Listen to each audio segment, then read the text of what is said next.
This is Sangsilbi Hormuz Sensor Studio with a quick update on the Middle East war. Iran is reportedly installing mines in the Strait of Hormuz. President Trump has commented, all 10 of Iran's mine layers have been sunk, and there have been no reports of new mines being laid. But according to foreign news reports, there is news that mines are being laid. If mines are installed, will the Strait of Hormuz be unusable until they're cleared? U.S. Central Command released footage of airstrikes targeting Iranian naval vessels, including mine layers, near the Strait of Hormuz. Currently, the cluster bombs that Iran is firing are causing massive damage because they are being detonated in the air. Fragments are scattering over 10 kilometers, causing severe civilian damage in Israel. An attack on the U.S. military base in Iraq has also caused significant damage to U.S. forces, according to the U.S. Department of Defense. Iran's attack has killed 7 U.S. soldiers, seriously injured 8, and wounded 140 in Israel. An Israeli farmer drags a downed ballistic missile in Tel Aviv. Footage shows a Hezbollah missile hitting a satellite communication base in Tel Aviv, causing severe damage. The Israeli military announced yesterday that the Israeli Air Force attacked and destroyed several Hezbollah rocket launchers in Lebanon. This was a response to Hezbollah's attempt to attack Israel. Due to Hezbollah's attack, Israel's SES satellite ground station was destroyed.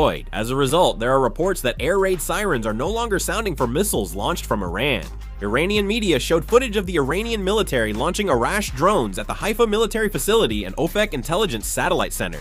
This is Lebanon. There was an Israeli airstrike in the Lebanon region. This is Beirut, Lebanon. An Israeli drone attack targeted the southern church area of Beirut, and there is a possibility that it was an assassination attempt. This is Lebanon. The Israeli military said they killed Hassan Salameh, Hezbollah's 4th Brigade commander, in a Sunday night airstrike in Joaya, southern Lebanon.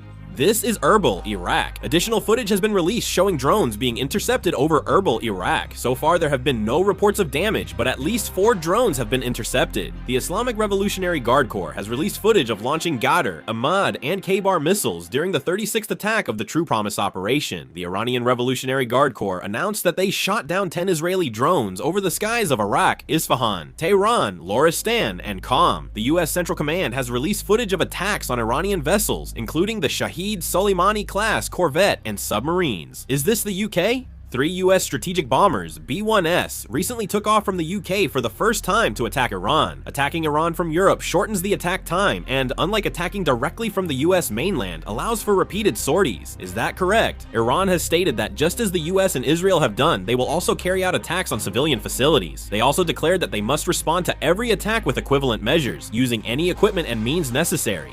Although Iran is launching counterattacks, a senior U.S. general said Iran's actions are not more aggressive than the U.S. military expected before the war. Iran's intelligence agency reported arresting 30 people for alleged espionage and collusion with the U.S. and Israel. Iran's police chief, Ahmad Reza Radan, appeared on state TV and stated that if protesters take to the streets, they will be considered enemies and will be shot. After a southern briefing by Israel's broadcaster Khan, ministers said the Iranian regime could collapse within a year. However, the U.S. and Israeli offensive against Iran is expected to end sooner.